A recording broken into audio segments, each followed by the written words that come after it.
নমস্কার। আমি আজকের আপনাদের একটি গল্প পাঠ করে শোনাব। লেখক শিবরাম চক্রবর্তীর লেখা অঙ্ক ও সাহিত্যের যোগফল। তো শুরু করছি গল্পটি। গল্পের নাম অঙ্ক আর সাহিত্যের যোগফল।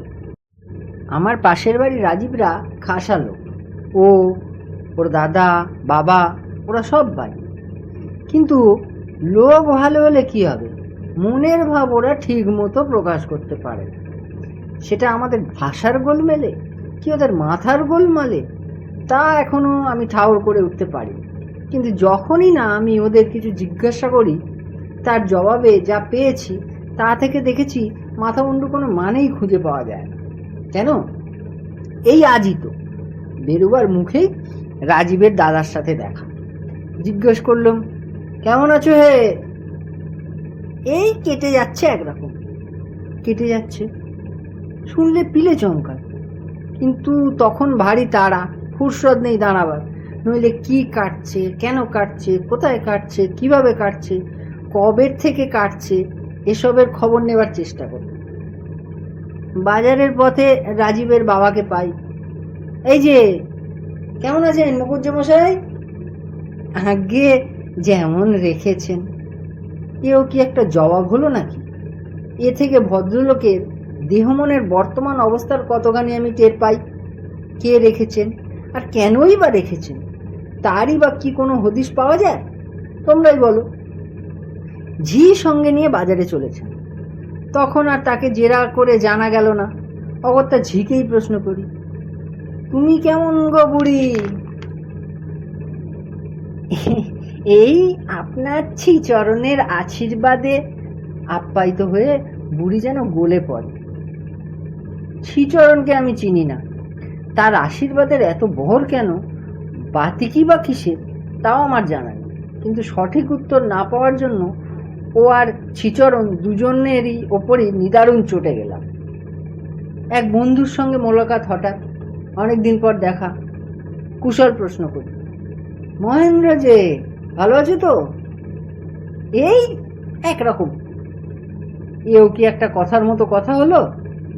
ভালো থাকার আবার একরকম দুরকম নানা রকম আছে নাকি? বন্ধু বলে কিছু আর বলি না, মনে মনে ভারী বিরক্ত বোধ করি।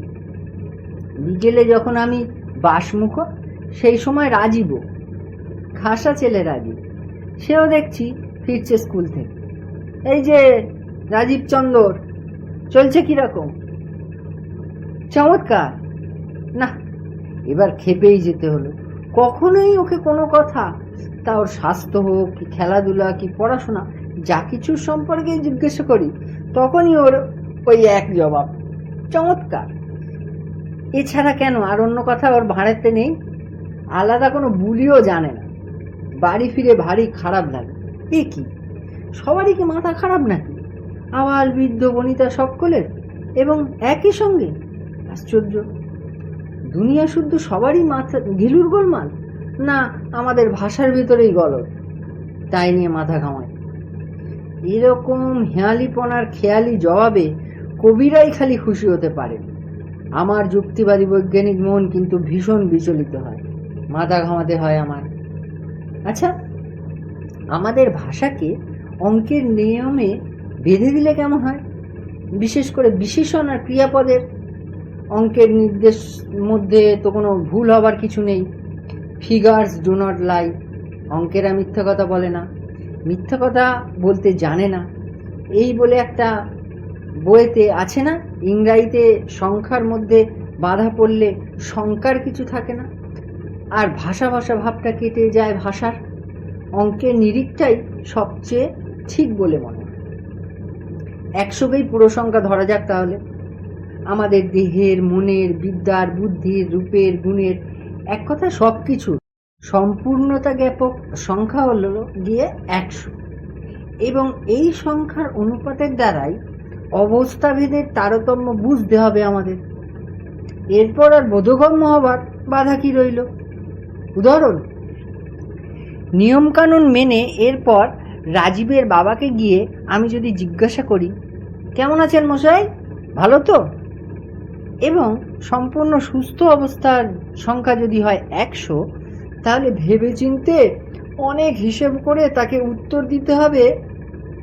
এই ভালো আছি এখন, পরশু পেটের অসুখে 10 দাঁড়িয়েছিল, কাল দাঁতের ব্যথায় 7-এ ছিলাম, আজ যখন দাঁত তোলায় তখন তো কাত প্রায় নেই বললেই হয়। এই যাই আর কি। তারপর অনেকক্ষণ 0 বার পর সামলে উঠলাম। সেই থেকেই একটু দুর্বল বোধ করছি নিজেকে। এখন এই 53, অর্থাৎ যেদিন যখন যেমন তার শরীর গতি। আমার বিস্ময় প্রকাশে বরং আরও একটু তিনি যোগ করতে পারেন। হ্যাঁ, 52ই ছিলাম মশাই, কিন্তু আপনার সহানুভূতি প্রকাশের পর এখন একটু ভালো বোধ করছি আরও। তাই যাহা 52 তাহা 53। সবসময় মানুষ কিছু এরকম থাকে না, সুতরাং সবসময় উত্তর একরকম হবে কেন? এমনই সব ব্যাপার। ভাব প্রকাশের দিকে ভাষার যে অসুবিধা আছে, সংখ্যার যোগে তা দূর হবেই। যেমন করে কুয়াশা দূর হয়ে যায় সূর্যের দয়ের ধাক্কায়, সাহিত্য আর অঙ্কের যোগাযোগে সাহিত্যের শ্রীবৃদ্ধি তো হবেই নির্ঘাত। অঙ্কের সম্বন্ধেও আমাদের আতঙ্ক কমে যাবে ঢের। সেইটাই উপরন্তু, অর্থাৎ লাভের উপরই ভাবের উপরই থাউকো না। এ বিষয়ে রাজীবের বাবার সঙ্গে একটা বোঝাপড়া হওয়ার দরকার এক্ষুনি, এই দণ্ডেই, এবং রাজীবের সঙ্গেও। তক্ষুনি বেরিয়ে পড়ি 72 বেগে।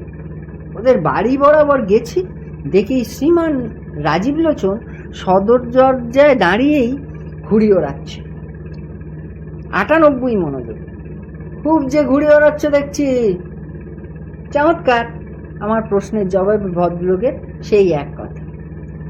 কিন্তু বাড়ির ছাদে ওড়ালেই ভালো হচ্ছিল নাকি? তোমাদের বাড়ির ছাদ তো বারান্দা নেই। ঘুড়ির উত্থান আর পতন দুটোই একসঙ্গে হতে পারত, তাহলে খুব সুবিধার হতো না? চমৎকার। তোমার বাবা কি করছেন এখন? চট। বলতে বলতেই সে পিছু হতে শুরু করে, ঘুড়ির তাল সামলাবার তালেই, চোখকে আকাশে রেখে পুরোপুরি 100ই। ওর মনও ঘুড়ির সঙ্গে একই সুতোয় লটকানো। ওর স্থূল রাজীব অংশই কেবল পিছু হটে আসে পৃথিবীতে, আসে চকিতের মধ্যে, আর 92 বেগে এত তাড়াতাড়ি যে আমি ভ্রুক্ষেপ করবার অবকাশ পাই না। এক মুহূর্তে সে আমার 100 কাছাকাছি এসে পড়েছে। 100 মানে ঘনিষ্ঠতার চরম যাকে বলে। আমি কোকিয়ে উঠি সেই ধাক্কায়। কানা নাকি মশাই? আমার দিকে না তাকেই ওর জিজ্ঞাসা। তুমি 87 নাবালক, কি আর বলবো তোমায়? দেখতে পান না চোখে? আকাশে চোখ রেখে ওর চোখা প্রশ্নটা। বরং 75 চক্ষুমান। 100ই ছিলাম, কিন্তু তোমার লাটাইয়ের চোট লেগে চশমার একটা পাল্লা ভেঙে গিয়ে বাঁ চোখে অর্ধেক দেখছি বলে আমার আরও অনুযোগ। একটা পাল্লা মানে চশমার 50 পাল্লাই বলা যায়। তোমার পাল্লায় পড়ে এই দশা হলো আমার। হ্যাঁ? এবার সে ফিরে তাকায় 93 বিস্মিত হয়ে। কি বললেন? আমার ধারণা ছিল তুমি 42 বুদ্ধিমান, কিন্তু দেখছি তা নও। বয়সে 13 হলে কি হবে? এই 13তেই 3 তেরং 39 পেকে গেছো তুমি। 72 হতভম্ব হয়ে সে কি সব আবুল তাবুল বকছেন মশাই পাগলের মতো? এখন দেখছি তুমি 49 ইচড়ে পাকা, আর আপনি 500 উজবুক। জোর গলাতেই সে জাহির করে। আমি 97 অগ্নিশর্মা হই। 5 আঙুলে ওর 50 কান পাকড়ে ধরি। বললেই হলো 500। সংখ্যা দর্শন বোঝা অত সোজা নয়। 100-র ওপরে সংখ্যাই নেই বলে ওর 43 কান পাকড়ে 75 জোরে 85 আরামে বলতে শুরু করে দিই। ভাবতে থাকি মোট কান সংখ্যার বাকি 50কে রেহাই দেব, না এই সঙ্গেই বাগিয়ে ধরব, কিংবা আমার মুক্ত 50 হাতে ওর 22 গালে 82 জোড়ালো এক চর কষিয়ে দেবো এক্ষুনি। নিত্যকার বিবেচনা করছি, এমন সময় ও তীব্র চিৎকার শুরু করে দেয়। ওর বাবা ছুটে আসেন টেলিগ্রামের মতো। ওর দাদাও আসে পাশের বাড়ির তাসের আড্ডা ফেলে। পড়শিরাও, সকালের দেখা হওয়া সেই বন্ধুটিও এই মহেন্দ্রক্ষণে এসে জোটেন করতে। 26 কান্নার আওয়াজে 63 গলার অস্পষ্টতা মিলিয়ে তারস্বরে আওড়াতে থাকে রাজীব, আমি ঘুরে বেড়াচ্ছি, কোথাও কিছু নেই, কোনো বলা কওয়া নেই। এই লোকটা হঠাৎ খেপে গিয়ে ধরে মেরে মারছে কেবল আমায়, আর অঙ্ক কষে কষে কী সব গালাগাল দিচ্ছে। শুনে সবাই আস্তিন গড়াতে শুরু করে। আমার বন্ধু মহেন্দ্র এসে মাঝখানে পড়ে। আহা, করছেন কি? দেখছেন না ভদ্রকে হিস্টেরিয়া হয়েছে? হ্যাঁ, হিস্টেরিয়া দেখছেন না? চোখ লাল আর গা কাঁপছে ওর। এই সবই তো হিস্টেরিয়ার লক্ষণ। চোখ লাল আমার 94 রাগে, কাঁপছেও সেই কারণেই। হিস্টেরিয়া না কচু, তবু ওদের 72 বোকামি আমাকে 92 অবাক করে দেয়। আমার বন্ধু অকস্মাৎ ডাক্তার হয়ে ওঠেন। জল, কেবল এই জলই হচ্ছে এ রোগের ওষুধ। মাথায় রক্ত উঠলেই মৃত্যু, রক্ষে নেই তাহলে আর। হিস্টেরিয়ার নামে ওদের বীর রস অচিরে অপত্য স্নেহে পরিণত হয়। যে যার বাড়িতে ছুটে যায়, এক বালতি জল নিয়ে বেরিয়ে আসে ছুটতে ছুটতে। আমার মাথায় ঢালতে আরম্ভ করে সবাই মিলে। বাধা দেবার আগেই বালতি খালি হয়েছে। কাপড় জামা ভিজে আমার 100ই। এ কি আপদ বলো দেখি, ভারী বিচ্ছিরি। আমি পালাবার চেষ্টা করি, কয়েকজন মিলে চেপে ধরে আমায়। আরো আরো আরো বালতি খালি হতে থাকে। হাঙ্গামা আর বলে কাকে। একে পৌষের 95 শীত, তার উপরে 52 কনকনে ঠান্ডা জল, তার উপরে আবার এই দুর্যোগেই সাঁই সাঁই করে বইতে পারে উত্তরে হাওয়া, 77 শীতল। কাঁ তো কার সওয়া যায়। এক ঝটকায় হাত পা ছড়িয়ে নি, বলি, তোমাদের এই 49 পাকলামি বরদাস্ত করা আমার পক্ষে সম্ভব নয়। এই বলে এক দৌড়ে যেই না আমি 65 দিতে যাচ্ছি, ওরা 77 ক্ষিপ্ততায় আমাকে পাকড়ে ফেলে আমারই চাদর দিয়ে বেঁধে আমাকে ল্যাম্পপোস্টের সঙ্গে। 88 কষ্টবোধ হতে থাকে আমার, কষ্টের চূড়ান্ত যাকে বলে। এমনি সময় এক হোর্স পাইপওয়ালা রাস্তায় জল দিতে আসে। রাজীব তার হাত থেকে পাইপ হাতিয়ে আমাকেই লক্ষ্য করে। তার যাবতীয় রাগ জলাঞ্জলি দিয়ে কর্ণমোদন বেদনা ভুলে আমার পীড়নের সাধু প্রতিশোধ নিতে চায়। শিশু ভোলানাথ 1 নম্বর। এই এই এই ও কি হচ্ছে? চেঁচিয়ে উঠলাম আমি। 60-এর বাছা, শুনবে কেন সে? উন্মুখ জলের তোর ছেড়ে দেয় সে আমার মুখের ওপর 56 পুলকে, অর্থাৎ পুলকের সেই ডিগ্রিতে যেখানে সে নিজে ছাপিয়ে উঠেছে এবং ছাপাতে চাইছে অপরকে। এতক্ষণে ঠিক হয়েছে। বন্ধুর উৎসাহে 59 হয়ে গেলাম। এইবার ঠান্ডা হবে। জলের গোত্তা এসে ধাক্কা মারে নাকে, চোখে, মুখে, মাথায়, গায়ে, কোথায় না। কতক্ষণ আর এই বরফি জলের টাল সামলানো সম্ভব একজনের পক্ষে? ক্রমশই আমি কাহিল হয়ে আসি। একেবারে ঠান্ডা হতে, অর্থাৎ 75 পেতে বেশি দেরি নেই বুঝতে পেরে আর বিলম্ব হয় না আমার। এরপরের ইতিহাস অতি সংক্ষিপ্ত।